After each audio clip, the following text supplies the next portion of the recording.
क्या आपने कभी किसी पेड़ को अपना नाम फुसफुसाते हुए सुना है?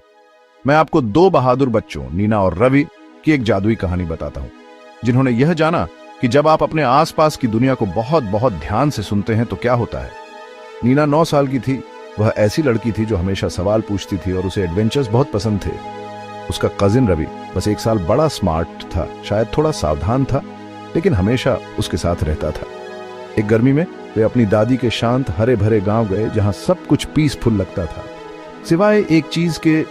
दादी के घर के पीछे पुराने कुएं के ठीक बगल में एक बड़ा टेढ़ा पेड़ खड़ा था। गांव वाले उसे फुसफुसाता पेड़, विस्परिंग ट्री कहते थे। दादी ने भी वार्न किया, बच्चों कभी कुएं के पीछे मत जाना, वो पेड़ वो फुसफुसाता है। उनकी आवाज धीमी हो गई, मिस्ट्री से भरी हुई। आपका क्या मतलब है वो फुसफुसाता है? नीना ने पूछा। उसकी आंखें एक्साइटमेंट से चौड़ी थी।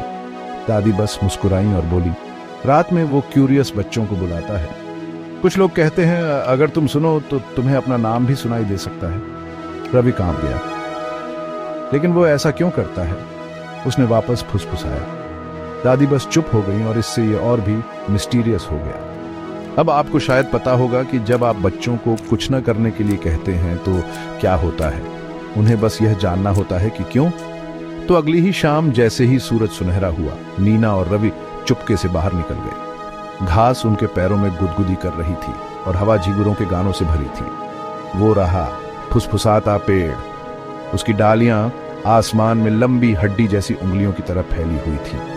अचानक हवा तेज हो गई और पत्तों के बीच से उन्होंने सुना, नीना, रवि, और पास आओ। रवि ने घूंट निगला। क्या तुमने वो सुना? नीना हमेशा की तरह बहादुर ने उसका हाथ पकड़ा।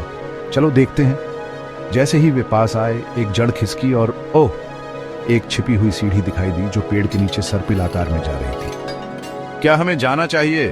रवि ने पूछा। उसका दिल तेजी से धड़क रहा था। नीना मुस्कुराई।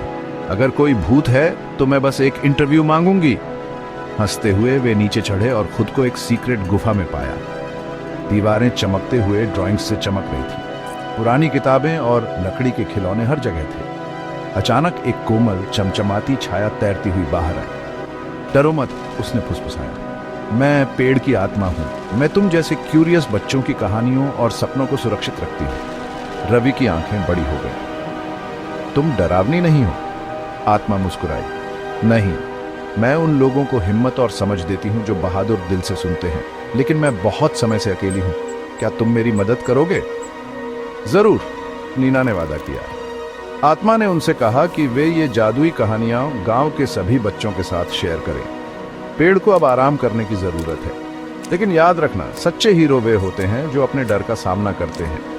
अगली सुबह नीना और रवि ने सबको इकट्ठा किया और उन्हें फुसफुसाते पेड़ की कहानियां सुनाई। बच्चों ने उसे रिबन्स से सजाया और उसे ज्ञान का पेड़, ट्री ऑफ नॉलेज कहा। दादी मुस्कुराई।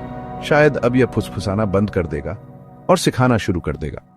तो अगर आपको कभी हवा में कोई फुसफुसाहट सुनाई दे तो शायद, बस शायद, वह एक एडवेंचर हो जो आपको भी बुला रहा है।